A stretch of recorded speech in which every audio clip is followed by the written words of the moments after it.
Bienvenidos a Fuera de Plano, un podcast de historias con historia.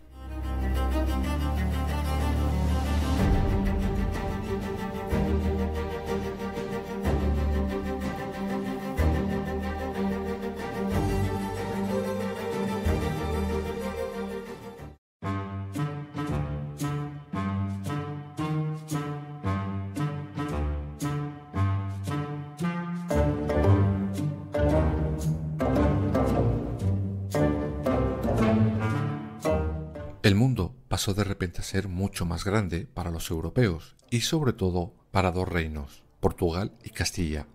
Y ambos reinos tendrían que delimitar qué parte de ese pastel era de cada uno y que el otro no se lo podría comer. Aquel 7 de junio de 1494, ambos reinos se reparten el mundo en el Tratado de Tordesillas.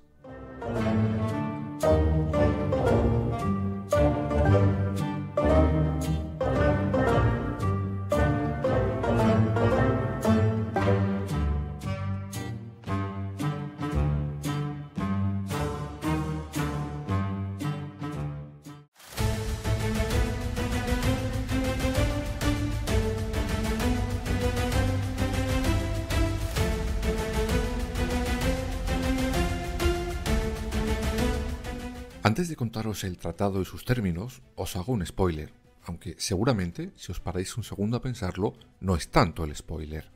Hablamos de 1494. Se reparte en el mundo, sí, el que de momento se conocía, pero evidentemente ese tratado, casi mientras se firma, ya no valdría de mucho, pues durante esos años, tanto un reino como el otro, seguía descubriendo y conquistando nuevas zonas comerciales. Pero no adelantemos acontecimientos. Vamos a ver a grandes rasgos lo que cada reino hasta esa fecha había conquistado o encontrado. Empezamos con nuestro vecino portugués. Estos comienzan dando pequeños pasos en la construcción de su imperio. Primero con las islas deshabitadas del Atlántico Norte, Madeira, luego las Azores, después Cabo Verde en 1462. Siguieron bordeando la costa africana y claro, ahí se encuentra un archipiélago que seguro os sonará, las Islas Canarias. Ya veremos qué pasa con ellas, pues tanto Portugal como Castilla las querían. Pero en 1488 el navegante Bartolomé Díaz dio un paso de gigante, pues consiguió navegar por la costa de África Occidental y doblará por primera vez el Cabo de Buena Esperanza, lo que hoy es Sudáfrica. Vamos ahora con lo que Castilla había encontrado: avance. Nosotros entramos por la puerta grande de un solo golpe.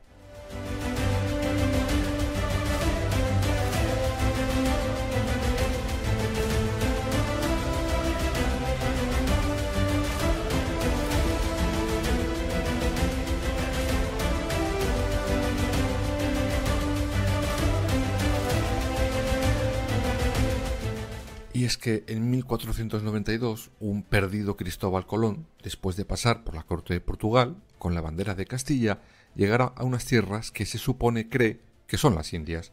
Ya sabéis que se cree que había encontrado una nueva ruta para hacer negocios con Asia.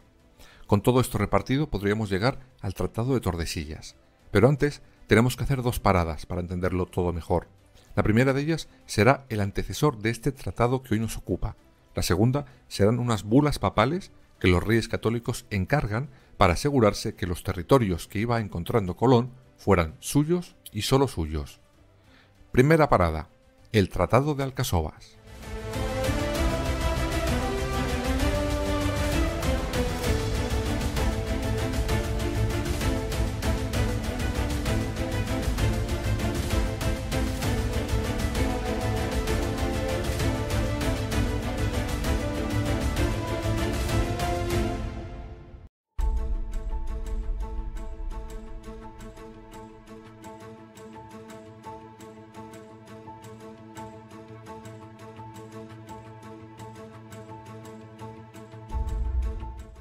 Si os acordáis del capítulo en el que hablábamos de cómo Isabel la Católica se hace por su real cabeza con la corona de Castilla por encima de la legítima heredera, su sobrina Juana la Beltraneja, os conté que ambos bandos se enzarzan en una guerra. Por un lado los católicos y por otro Juana y su flamante marido, el rey de Portugal. También os conté que al final de esa guerra, además de ser una humillación para Juana, lleva un reparto del mundo conocido hasta ese momento. Es el Tratado de Alcasovas, que se firma en 1479. En él, además de condiciones internas para la paz, y sobre todo para que Isabel siga teniendo la corona de reina de Castilla, se estipulan unas cláusulas por las que se reparten tierras. En ese tratado se termina, por ejemplo, con el tira y afloja por las Islas Canarias. Serán para Castilla, mientras que Madeira, Porto, las Azores y las islas de Cabo Verde serán para Portugal. Además, nuestros vecinos se quedan con el derecho a navegar por el sur del paralelo de las Canarias, hecho que, como ya contamos en su momento, hace disminuir los ingresos de las arcas castellanas, pues eran unas buenas zonas de comercio. Todo para que Isabelita, la católica, siguiera siendo reina. En fin, hoy no toca esto. Así que el mundo quedó así, pero el mundo de 1479. En apenas 15 años ese mundo no le reconocería ni quien le fabricó. Vamos con la segunda parada, las bulas papales, las bulas alejandrinas.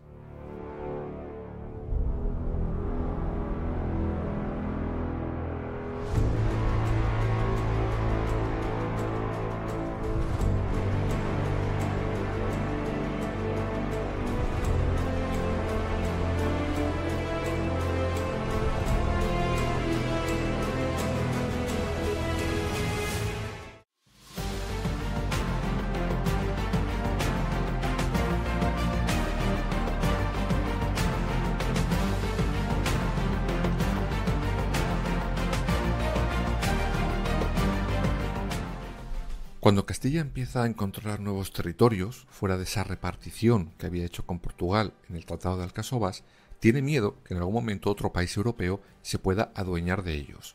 Para eso, los reyes católicos solicitarán amparo a Roma, al Papa de Roma, Alejandro VI, el Papa Borgia, que también era español, y el Papa les concede 4 bulas, por las cuales, entre otras cosas, les da a los católicos el poder sobre las tierras ya conquistadas y les obliga a evangelizarlas.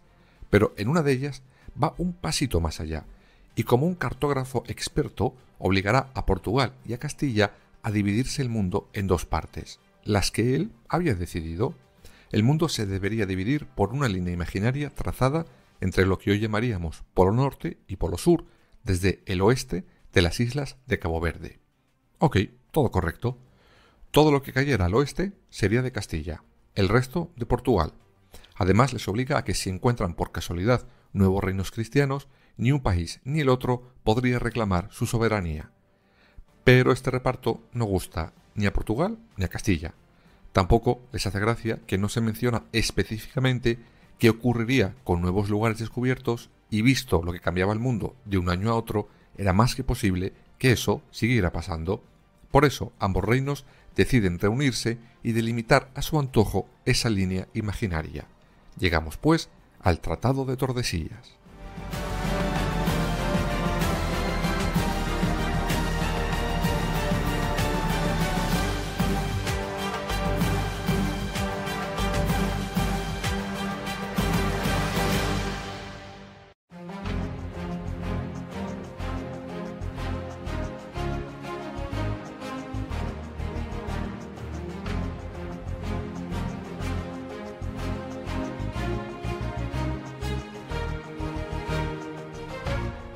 En esta famosísima localidad vallisoletana, algunas veces para bien y otras para no tanto, miembros de ambas cortes, junto con un emisario del Papa Alejandro, se reúnen para repartirse el pastel.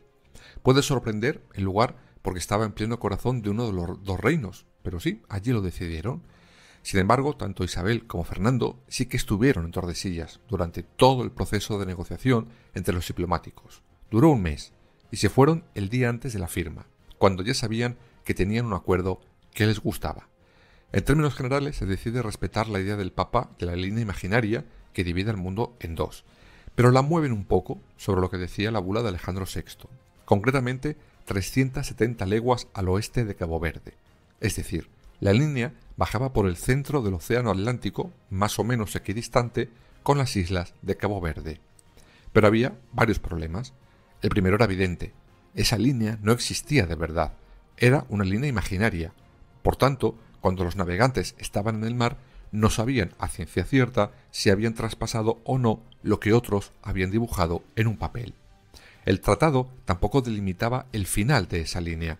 Daba la vuelta a la Tierra, el Océano Pacífico estaba a punto de ser descubierto, y la línea podría atravesarlo. O no. Digamos que el tratado, por mucha línea imaginaria que tuviera, sí establece, a grandes rasgos, lo que hoy llamaríamos esferas de influencia. Otra cosa, si los avances tecnológicos de hoy en día era casi imposible de cumplir.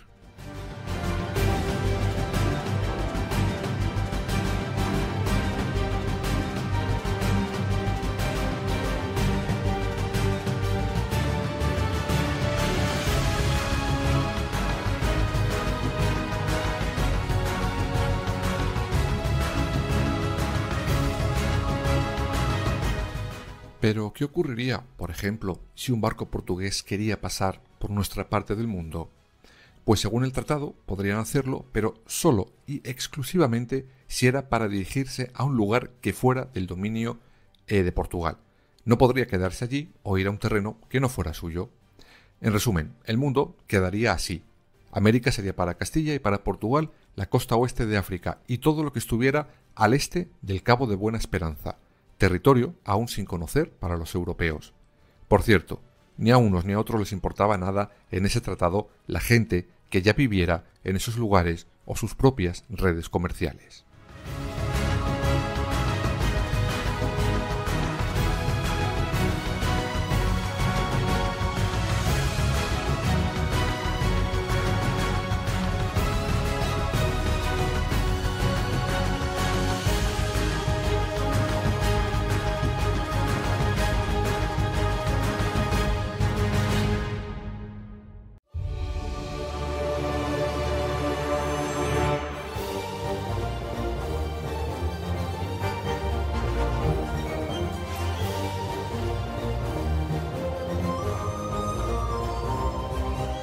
Como ya os adelanté al principio del capítulo, la línea imaginaria de ese tratado serviría durante poco tiempo, pues fue un tratado que nace casi obsoleto. Por ejemplo, 4 años después, Vasco de Gama para Portugal doblará el Cabo de Buena Esperanza y navega por el Océano Índico, lo que abrió un portal enorme para nuestro país vecino llegando hasta la India. España, por su parte, por ejemplo, entre 1519 y 1522, con Magallanes a nuestro lado, navega por el extremo sur de Sudamérica y abre ruta por el Océano Pacífico. Ya lo veremos en su capítulo propio, pero las islas más famosas de las Especias, las Islas Molucas, trajeron de cabeza a los cartógrafos de ambos reinos. Porque sí, a medida que se iban descubriendo nuevos territorios, el mapa del Tratado de Tordesillas se iba completando y ampliando. Como os podéis imaginar, entre ambos bandos pronto empieza la creencia de engaño.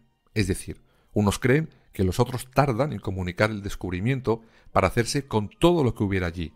Otras veces creen que unas islas las mueven en su supuesta localización para que caiga de su lado en esa línea imaginaria. Algo así pasó con esas Islas Molucas. Magallanes pensaba que estaban del lado español en el mapa salido de Tordesillas. Pero no, se equivocaba. Aún así, Portugal soltará una fuerte suma de dinero a España para hacerse con el control de las mismas. Mal negocio, pues según la línea imaginaria ya eran suyas y el trabajo se lo habíamos hecho nosotros.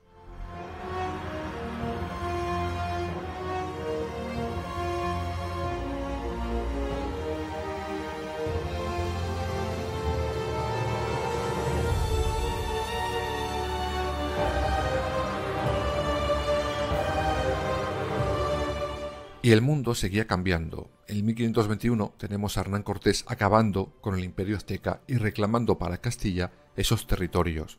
En 1533 Pizarro lo mismo con el Imperio Inca.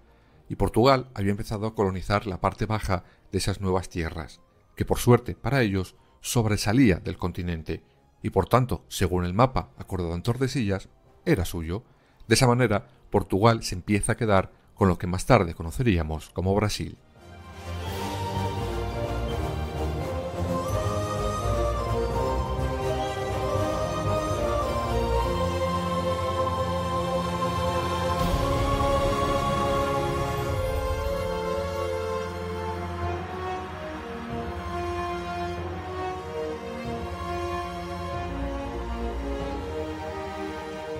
Pero a medida que estos dos reinos se hacían con más territorio, más difíciles era mantener ese orden, ya no entre ellos, sino con el resto de reinos europeos. A ver si se iban a creer estos que el resto de Europa se iba a quedar con las manos cruzadas mientras Portugal y España se repartían el resto del mundo. No.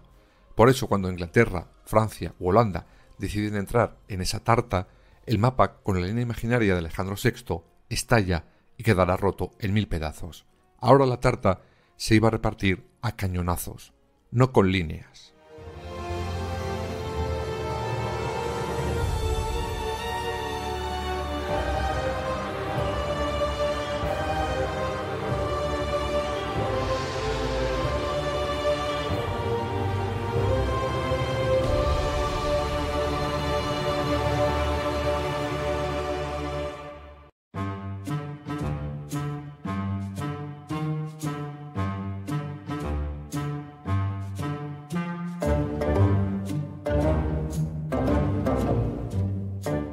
En 2007, Portugal y España inscribirán este tratado en la UNESCO en el programa de Memoria del Mundo. Y es precisamente en esa memoria del mundo de aquel siglo donde reside la importancia de este tratado. Este acuerdo es básico para entender las relaciones que desde entonces mantendría Europa y el Nuevo Mundo, relaciones de dominación y hegemonía.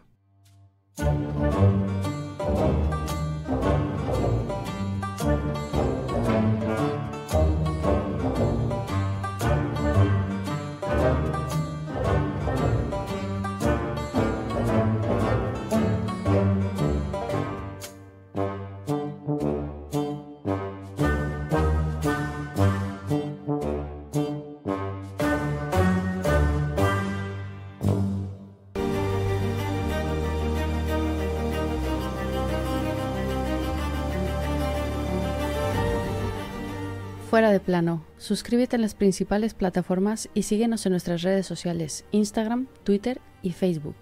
Fuera _de plano.